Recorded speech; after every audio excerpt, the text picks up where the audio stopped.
Hello friends, मेरा नाम है कुणाल और आप देख रहे हैं ब्लॉगर्स टेक लाइव। दोस्तों, आज के इस टेक न्यूज़ में हम बात करेंगे कुछ रिसेंटली टेक्निकल अपडेट्स। फर्स्ट मैं बात करूंगा सैमसंग गैलेक्सी S10 को लेके और सैमसंग गैलेक्सी S10 प्लस को लेके।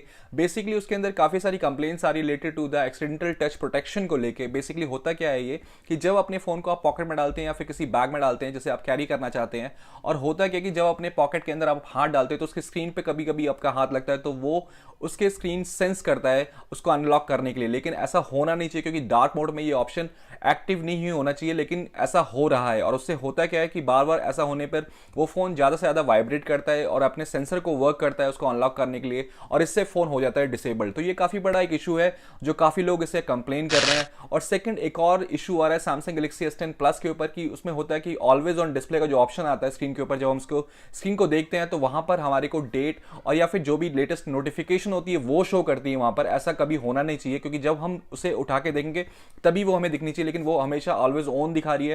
यानी कि इससे हो क्या रहा है कि काफ़ी ज़्यादा उस फोन की बैटरी को वो कंज्यूम कर रहा है, जो उसके बैटरी के लिए भी ठीक नहीं है और साथ में उसकी बैटरी के लाइफ के लिए भी ठीक नहीं है। और दोनों ही चीज़ों में, यानी कि सैमसंग गैलेक्सी S10 ले लो या S प्लस ले लो, S10 प्लस को ले लो, दोनों में ही बैटरी काफ़ी कंज्यूम हो रही है इस चीज़ को लेके, जो काफ़ी बड़ा ये मेल फंक्शन है। और साथ में काफ़ी लोग ऐसा कर रहे हैं कि जो सेंसिटिव टच ऑप्शन होता है उसको उन्होंने ऑफ कर लिया है इस चीज़ को कम करने, लेकिन तब भी क्या बोलते हैं ये प्रॉब्लम बार बार आई जा रही है।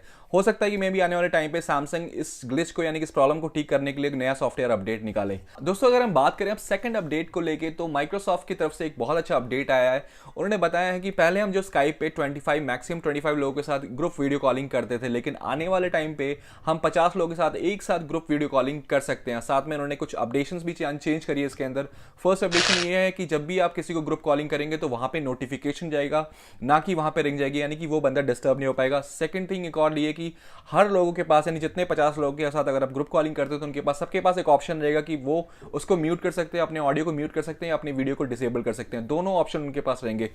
तो ये काफ़ी अच्छा ऑप्शन है कि आने वाले टाइम पे हम अपने ऑफिशियल मीटिंग को काफ़ी बड़े लार्ज स्केल पे कर सकते हैं। अगर हम बात करें अब थर्ड अपडेट की तो ट्विटर ने काफ़ी अच्छा अपडेट निकाला है। ये बेसिकली अभी टेस्टिंग फेज में, इसको अभी लाइव नहीं करा गया है। इसके अंदर होता क्या है कि आपको सब्सक्राइब करना पड़ेगा कन्वर्सेशन के लिए, यानी कि सब्सक्राइब टू कन्वर्सेशन। बेसिकली ये निकाला गया है कि आप अनप्रोफेशनल वे में जितने भी टॉक्सिक कमेंट्स या जो जितने भी जो अब्यूजिव हेट्स कमेंट्स जो क्या बोलते हैं सर्कुलेट हो रही है ट्विटर को, उसको प्रोटेक्ट करने के लिए, उससे आपको बचे रहने के लिए बेसिकली ये अपडेट निकाला गया है। अनयूजुअली कोई भी जाके आपको कमेंट करता है या कोई भी लाइक करता है, डिसलाइक करता है, उसका कुछ ना कुछ क्या बोलते हैं टॉक्सिक असर क्या बोलते हैं मार्केट के ऊपर या फिर मीडिया के ऊपर पड़ता है। तो इसीलिए इसको प्रोटेक्ट करने के लिए ये स्टेप लिया गया है।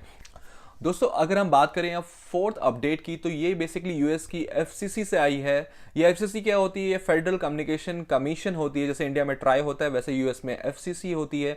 ये बेसिकली एक्सपेरिमेंट इन्होंने चालू कर दिया है 6G के ऊपर, और ये जो उसकी बैंडविड्थ बता रहे हैं ये स्टार्ट होती है 95 गीगाहर्ट्ज से लेके 6 टेराहर्ट्ज तक, यानी कि इतनी बड़ी बैंडविड्थ के ऊपर इन्होंने एक्सपेरिमेंट अपना चालू कर दिया है। अभी हम एक बात करें अगर 5G को लेके तो 5G यूएस के अंदर कंप्लीटली रोल आउट नहीं हो पाया है। काफ़ी सारी कंपनियां हैं, जैसे TNT की बात करते हैं, वर्जन की बात करते हैं, स्प्रिंट की बात करते हैं, वो सारी कंपनीज लगी हुई हैं इन चीज़ों को लेके, दौड़ में लगी हुई है कि कब तक हम ये 5G रोल आउट करके काफ़ी सिटीज़ को दे पाएंगे। मोस्टली फिलहाल अभी जो ऐसी फर्स्ट कंपनी है, जैसे वर्जन की अगर मैं बात करता हूँ तो वर्जन कमिट कर रही है कि फर्स्ट ऐसी कंपनी बनेगी जो 2019 के एंड तक 5G का फोन, यानी कि सैमसंग गैलेक्सी S10 5G का जो फोन है वो वहां पर हम उस नेटवर्क में यूज कर सकते हैं। सेकेंडली बता रहे हैं कि जो बेसिकली ये 6G की जो क्या बोलते हैं एक्सपेरिमेंट है, ये बताया जा रहा है कि फर्स्ट सबमिट इसका जो है नेक्स्ट मंथ, यानी कि मे बी अप्रैल में हो सकता है, फिनलैंड के अंदर इसका सबमिट हो। और बताया जा रहा है कि किस तरह से हम इसके ऊपर अब वर्क करेंगे, कैसे इसे इंप्लीमेंट करेंगे और किस किस तरह से क्या क्या रिक्वायरमेंट और किस स्पेक्ट्रम की रिक्वायरमेंट होगी।